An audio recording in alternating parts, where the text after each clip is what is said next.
Did you know that blood pressure can be lowered without medication? Yes, this is a fact. You can only keep blood pressure under control by using medication. You are not actually considered to have fully treated your blood pressure. By following these 10 steps, you can overcome hypertension without medication. At least if you are using multiple medications, you can reduce the number of medications. Do not be afraid of blood pressure. Be afraid of not changing your lifestyle. And here are 10 things you need to pay attention to for lifestyle changes. The main problem of hypertension is the retention of water and salt in the body. This leads to swelling of the vessels, tension, and an increase in blood pressure. The main mechanism here is to switch to a low carbohydrate diet. Because the main thing that retains water and salt in the body is not high salt consumption, but inability to excrete salt from the body. We actually have mechanisms in our kidneys to excrete salt, but we cannot use them. Why? Because we eat a high carbohydrate diet. Excess carbohydrates, excessive junk food, and processed food consumption lead to an increase in insulin in the body, which causes water and salt to remain in the body, swelling of the vessels, and an increase in blood pressure. If you want to overcome hypertension, the first thing you need to do is to follow a low carbohydrate diet. You should already eliminate simple sugars from your life and, if possible, reduce carbohydrate consumption to below 30% of your total daily calories. Thus, you will gain sensitivity to insulin and be able to excrete water and salt from the body. Protective mechanisms. The body will be activated and blood pressure will naturally decrease. Low carbohydrate nutrition is our top priority. Lifestyle change and hypertension management. The second priority for drug-free treatment of hypertension is to get rid of toxic fats. I realize it may seem strange to you. Perhaps if I had mentioned salts first, it would have been a more familiar video. One of the main reasons for the increasing risk of hypertension today, with 1/3 of individuals over 30 in society being hypertensive and half of those over 40 being hypertensive, is one of the things our ancestors did not do, but we do. Toxic fats. Refined oils rich in omega-6, refined sunflower oil, refined canola oil, refined soybean oil, corn oil. These are rich in omega-6. When the balance of omega-3 and omega-6 in our body is disrupted, and omega-6 increases while our omega-3 intake decreases, inflammation begins to develop in our body. This inflammation damages the pancreas. Destruction occurs in the cells of the pancreas, and this is not the only event. It also damages the blood vessel walls, causing our blood pressure to start increasing due to inflammation. High insulin levels, insulin resistance, damage to the blood vessel wall, and increased pressure in the blood vessel wall return to us as hypertension. We are changing the oils in our kitchen. We are getting rid of toxic fats rich in omega-6. We can take as much omega-3 supplementation as we want. As long as we do not eliminate omega-6 fats, the balance of omega-3 and omega-6 will not improve. We are using higher quality oils. Please watch our video on healthy fats and start choosing these oils in your kitchen. The third thing to pay attention to in managing hypertension is processed foods. What we mean by processed foods is as follows. High heat means high additives. No one adds nitrites while cooking, heat in their kitchen or home. They do not add high levels of monosodium glutamate. They do not add nitrosamines. They do not add high levels of preservative potassium sodium salts. But when you buy a sausage from the market, especially heat-treated sausages, salami, and crackers made with highly processed oils like palm oil, these harm our bodies. These processed foods alone increase the risk of hypertension and diabetes. If a product is packaged and the number of active ingredients has increased, this product is likely processed food, because as the number of ingredients increases, the level of processing increases. High heat, high levels of toxic fat usage, refined oils, salts, refined foods, and salts like monosodium glutamate can cause hypertension in the body. That's why we don't like processed foods. In fact, the bad news is that we are starting to encounter high blood pressure at a young age due to processed foods. A person's diet is good, their calories are good, they exercise, but their only fault is processed foods. We are eliminating processed foods from our lives. If a product is packaged, we think twice before buying it. We definitely check the ingredients by flipping it over. If we are not reading the ingredients, it means we are on the wrong path. Fourthly, a sugar-free lifestyle.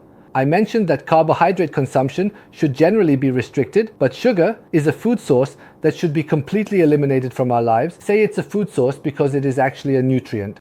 Glucose, fructose, and fructose syrups are actually something that can be burned by our body. But when we consume them in excess, they lead to insulin resistance, fatty liver, vascular damage, arteriosclerosis, inflammation, and ultimately, hypertension. If you want to get rid of hypertension, it would be good to take a break from the desserts you eat after those meals in the evenings. It would be good to take a break from the session when you crave dessert after lunch. Here is the route we apply in our clinic, Heart 360. We completely eliminate sugar from our lives for at least 21 days. After that, we allow a very small amount of sugar, only 1 day a week. Because as the amount of sugar increases and the amount of bread increases, we can become hypertensive again. Sugar is toxic and should be restricted. Do you know what happens in your body when you quit sugar? Please watch our related video. Long walks come in at number 5.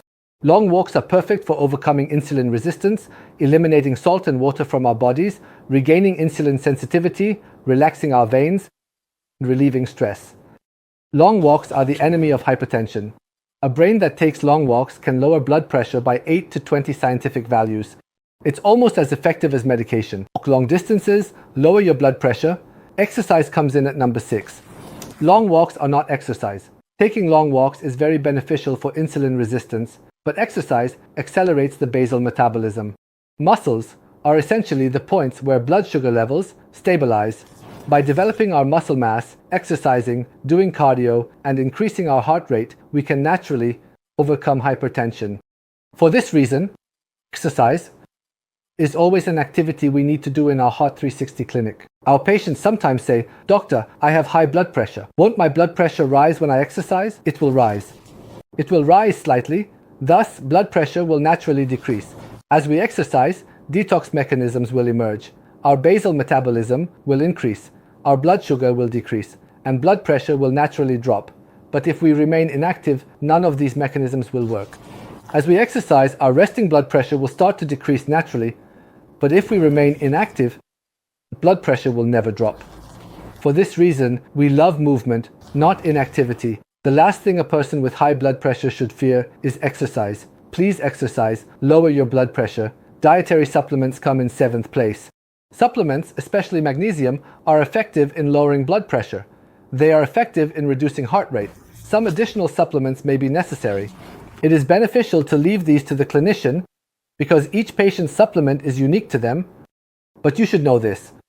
Some dietary supplements may be prescribed to you for managing high blood pressure, and you may need to use them, because sometimes we cannot reach enough vitamins, enough supplements, and enough minerals in our soil, fish, and animals. Sometimes we may need to obtain them from outside. Our 8th step in the drug-free treatment of high blood pressure is stress management. If you cannot manage stress, it does not decrease. The body cannot eliminate water and salt. Fat does not go to the waist area. Your sleep does not regulate. You remain constantly anxious and tense.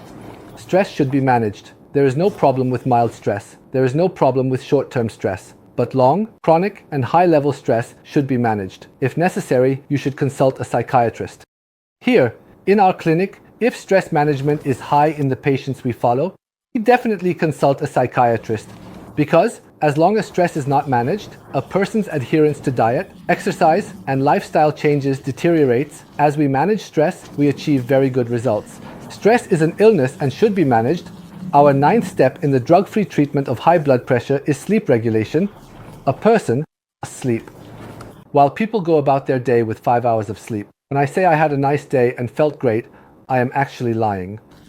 No person should sleep less than 7 hours. Sleeping less than 7 hours is not a physiological action. Sleep is not just rest. In fact, brain activity during sleep is higher than during daily activities. Sleep is necessary for the brain to cleanse itself and to eliminate unused proteins in the brain, and it should be more than 7 hours.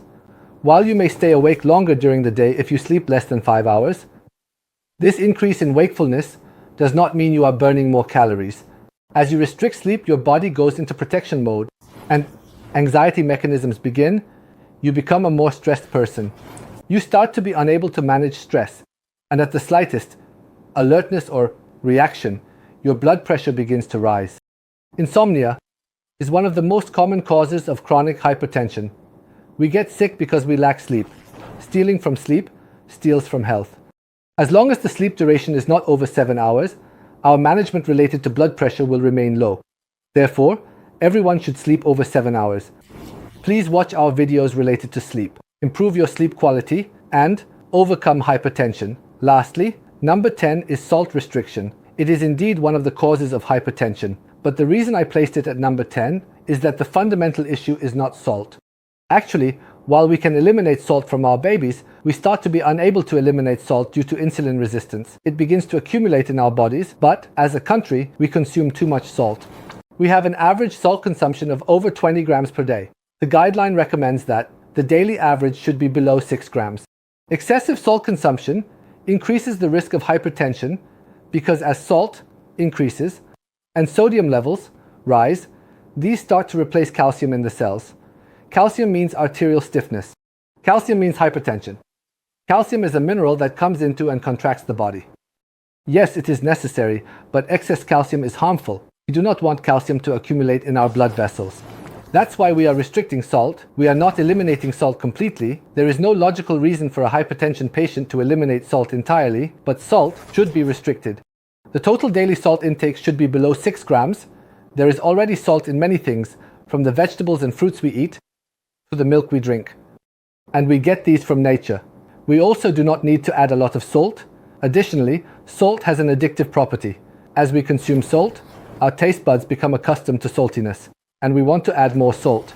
As you reduce salt consumption, even try it yourself. Eat a lower salt diet for 3 weeks, and then return to your old salt intake. You will see that it will taste very salty to you. Salt is completely a habit. Overcome this habit. Limit your salt consumption and balance your blood pressure. Pay attention to these 10 steps, and you will see that your blood pressure will drop. How do I know this? I know from the patients we follow in our clinic. I am actually explaining the non-medical treatment of blood pressure here and providing the keys to the prescription we apply. Apply these keys to your life. Learn these keys and overcome blood pressure without medication. Don't say that you are using medication for blood pressure after all. This is completely about suppressing blood pressure. It is about keeping it under control. If you pay attention to these 10 steps, you can overcome hypertension. Blood pressure is not a destiny, it is a choice. Choose to overcome it, not to accept it. Don't forget to subscribe to our channel. Goodbye.